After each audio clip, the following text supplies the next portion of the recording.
to my channel. Today I'm going to talk to you about something that I think is really important. It's called a baby moon.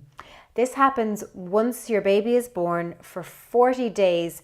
That's what it was traditionally. In a lot of cultures, it was a period of rest and recuperation and healing post-birth.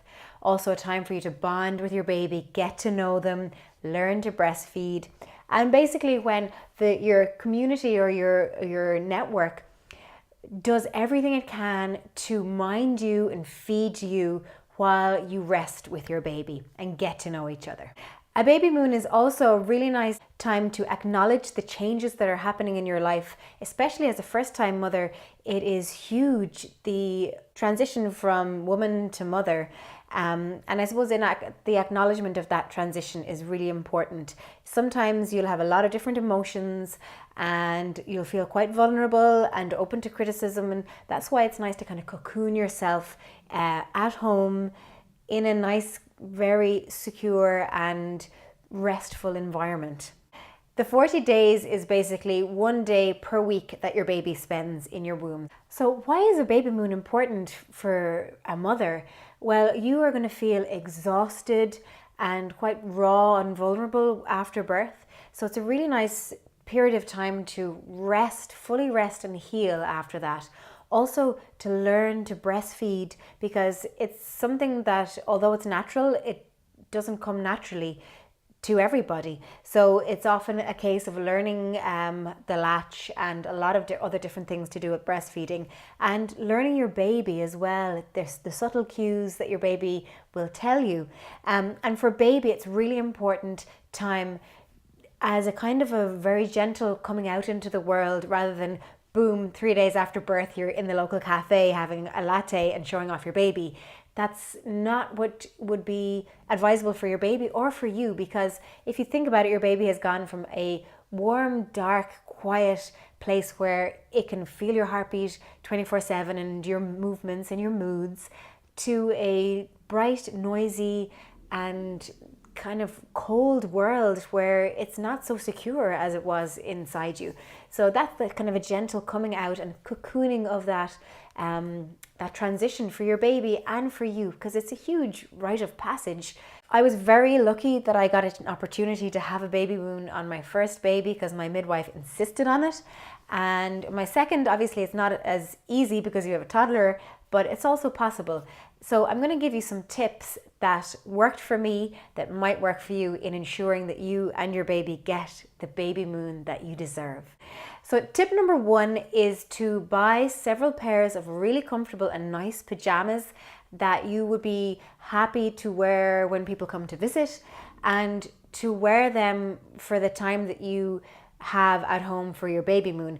It might not be 40 days, but it might be 10 days or 20. It sends a subtle message that you are in a kind of a state of rest and that you're not up and about with makeup on and, playing hostess to them.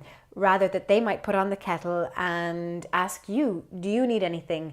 And that's a great opportunity to say yes and give them a few options of what they could do to help. So that's my tip number 2, is to accept any help that's offered. And if it's not offered, then to seek it. So if someone asks, can I do anything? Yeah, it'd be great if you can bring over some food, or here's a bag of laundry. And if you don't have a network of friends that are around and available, you can pay for a postnatal doula to come and to take care of you. Basically make sure you're fed, watered, that you have that time and space that you need with your baby, and they'll often be able to give breastfeeding support and support you in other ways, emotional support, because they're trained to understand what happens after birth and what a postpartum mother needs. So my tip number 3 is to have food either pre-prepared or stocked up in the house. A great thing to do a couple of weeks coming up to your due date is to, every time you have a dinner or you're cooking a dinner, to make double and to freeze the extra portions, and then you can defrost them as you go once your baby is born. And it's just so handy to have something quick. You will be starving and you won't care what you eat. So if it's prepared and it's healthy and it's filling, then it makes it so much easier. And then snack wise, I always found it handy to have like granola bars and fruit and nuts and things like that on my bedside locker or in the drawers, because you could get hungry in the middle of the night and just need something, and so having that there would be really handy. So tip number 4 is to manage your visitors. Now this is maybe something the baby's dad can do, or your partner, or some close family member who would be able to do that, because you're going to have lots of people who want to come and see the baby. It can be really draining and really tiring to have people over, and a lot of times people, if they haven't gone through the process themselves, don't understand that you actually need time to yourself. And visits are great if they're short and sweet, but they're often not like that. So if you have someone who can manage that and say, yeah, today isn't great, maybe tomorrow or next week, postpone if you need to. You might be going through a patch that you just need skin to skin with your baby, to have baths with your baby, go to bed. You need that time, so limit or manage the visitors. Then finally, tip number 5 is to set boundaries.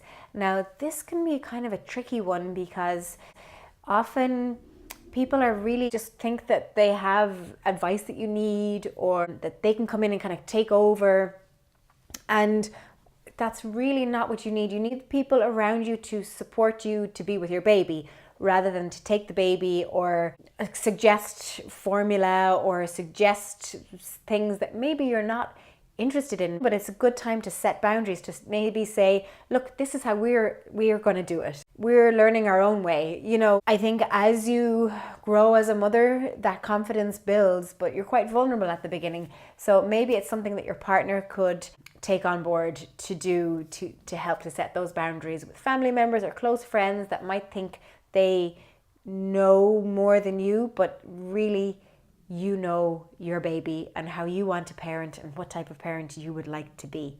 So I hope you've enjoyed those practical tips and found something useful. Please let me know if you do, or if you have any questions about it. Thank you very much for watching. If you liked it, please give me a thumbs up and subscribe to hear some more. Namaste.